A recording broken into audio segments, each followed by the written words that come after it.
A Rede Globo de televisão vem reprisando uma minissérie que conta com uma imprecisão histórica vergonhosa, aliás, a história de Dom Pedro I e de sua esposa, Dona Leopoldina. Bom, vamos aos fatos. Até hoje, os livros austríacos de história mencionam a suntuosidade do cortejo que adentrou certo dia na cidade de Viena, com carruagens magníficas portuguesas adornadas com ouro e prata. Todo o cortejo, presidido pelo Marquês de Marialva, tinha como único objetivo a formalização de um contrato de matrimônio que se daria entre o príncipe Pedro de Alcântara, filho de Dom João VI e de Dona Carlota Joaquina, e a jovem Carolina Josefa Leopoldina Francisca Fernanda de Habsburgo, filha de Francisco I, imperador do Sacro Império Romano Germânico, e que posteriormente foi intitulado como imperador da Áustria, e a sua esposa, a imperatriz Maria Teresa de Nápoles e Sicília. Uma vez executadas as formalidades e recepções de praxe, portugueses ofertaram mimos aos presentes, incluindo aí pedras preciosas, peças de ouro, enfim, dentre outras coisas. Francisco I, naquele momento, quebrava, aliás, uma premissa de foro íntimo, porque poucos anos antes, após de se ver coagido a casar uma das suas filhas com Napoleão Bonaparte, sendo ele próprio, inclusive, sobrinho direto de Maria Antonieta, tomou a decisão de que nenhuma de suas outras filhas solteiras se casariam por questões de ordem política. Contudo, a situação era peculiar e era sem precedentes. Leopoldina nasceu em 22 de janeiro de 1797 e cresceu em meio a uma família equilibrada e muito unida. Era extremamente culta, mantinha relações de amizade com cientistas, artistas, historiadores, músicos, filósofos, Goethe e Schubert, entre outros nomes famosos. Bom, dominava vários idiomas, incluindo grego, latim. Era apaixonada por botânica, zoologia, astronomia, mineralogia, literatura de todas as origens, e era uma excelente amazona. Cavalgava, inclusive, com as pernas abertas, contrariando elegantemente os costumes mais conservadores da sua época. A paixão romântica foi quase que imediata. Deparando-se com uma gravura singular de seu pretendente, ela se encantou com o que lhe foi descrito como um homem culto, ilustrado, estudioso, príncipe em lugar exótico, multicultural e quase inexplorado, no qual poderia ser amada, constituir sua própria família e ainda adquirir conhecimentos. Leopoldina também sabia que o seu casamento seria imprescindível à autonomia e à unidade das diversas cortes e impérios da Europa. Em maio de 1817, ela se casa por procuração, alimentando a cada dia a ideia sublime e esplendorosa do que seria o seu príncipe encantado, e parte com a sua comitiva para os trópicos. Bem, após uma viagem longa e extenuante, foram mais de 80 dias desde a partida de Viena, Dona Leopoldina desembarca em novembro de 1817 no porto do Rio de Janeiro.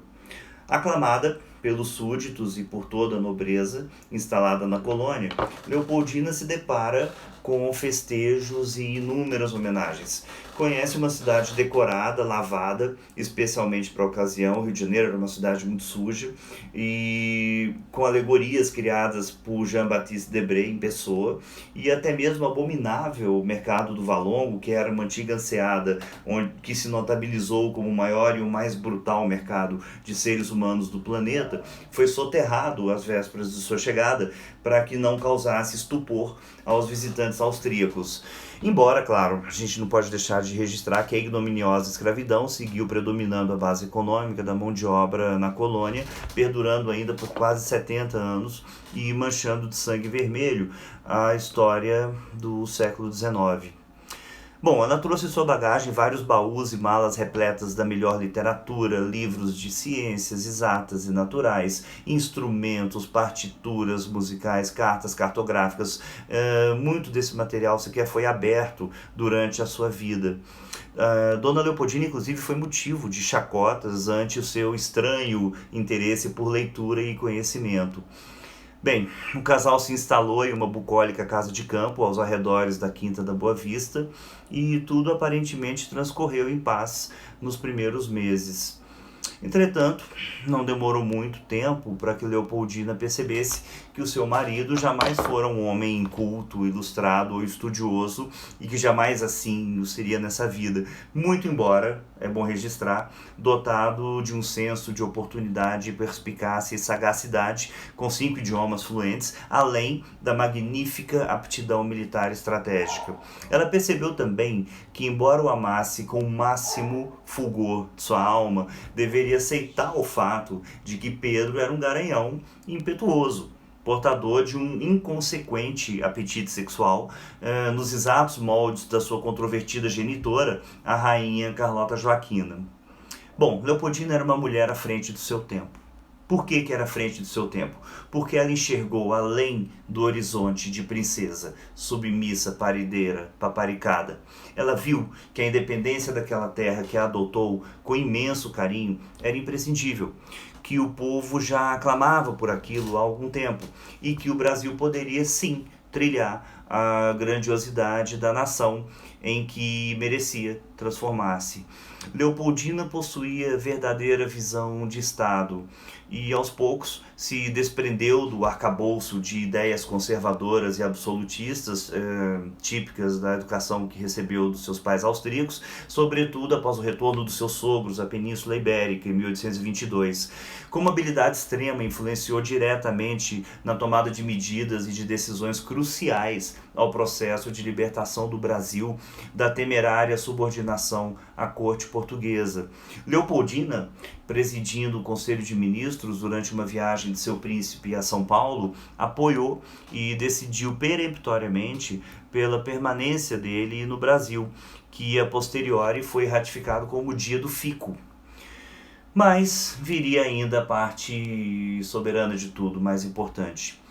Leopoldina, na qualidade de princesa regente interina durante a ausência do marido, revoltada e indignada com os termos ostensivos e autoritários das cartas recebidas de Lisboa, nas quais comunicavam o definitivo retrocesso do Brasil a uma mera colônia portuguesa para sempre, redige ela própria e subscreve, junto ao ministro José Bonifácio de Andrada e Silva, a Declaração da Independência do Brasil em 2 de setembro de 1822, libertando oficialmente o Brasil do jugo, da opressão e da arbitrariedade ilusas. Esse sim foi o verdadeiro grito da independência ou morte, tão somente chancelado por Dom Pedro alguns dias depois, em 7 de setembro, quando recebeu de um mensageiro os documentos enviados por ela a São Paulo. Ela proclamou a independência. Abre aspas, o povo está maduro, colhe-o já, se não opoder-se. Fecha aspas, teria ela avisado, inclusive ao marido na ocasião. Não que o imperador, repita, se fosse um ignorante tolo. Nascido em uma nação em meio às conquistas napoleônicas, Pedro, tanto antes quanto após a declaração da independência do Brasil, foi o grande responsável pela unificação e pela consolidação do nosso território, a força motriz da aceleração do desenvolvimento da Terra Brasilis. E infelizmente nesse ponto a história não lhe faz justiça. Bom, e assim surgiu um país livre, um imperador chamado Pedro I e uma imperatriz de nome Leopoldina, aclamados, aliás, em cerimônia de coroação no dia 1º de dezembro do mesmo ano. Esta Dona Leopoldina, profundamente amada pelos brasileiros, é bom lembrar. E, aliás, é de autoria da imperatriz a confecção da primeira das nossas bandeiras, nas quais as tonalidades de verde, alusiva à Casa de Bragança, e amarela, referência aos Habsburgo, substituiu o azul e o branco, que eram oriundos de Portugal. Bom, logo em seguida a imperatriz dedica-se integralmente à tarefa de persuadir as cortes europeias a reconhecerem a autonomia e a liberdade brasileiras, num exemplo claro da melhor chancelaria. Mas, enquanto isso, o imperador, safadamente, prevarica na seara de uma paixão canalha, ardente e arrebatadora, geminada exatamente no período inflamado da independência. Bom, após muitos anos de maus tratos e violações diversas, culminando com 2 esfaqueamentos graves em praça pública, uma senhora chamada Domitila pede formalmente a separação de seu esposo, o que somente vem a se consolidar em 1824. Domitila era filha de um grande amigo de Dom Pedro. Domitila e Pedro de Alcântara foram apresentados em agosto de 1822 e o romance tórrido, inconsequente, aviltante, tornou-se assunto público em pouco tempo.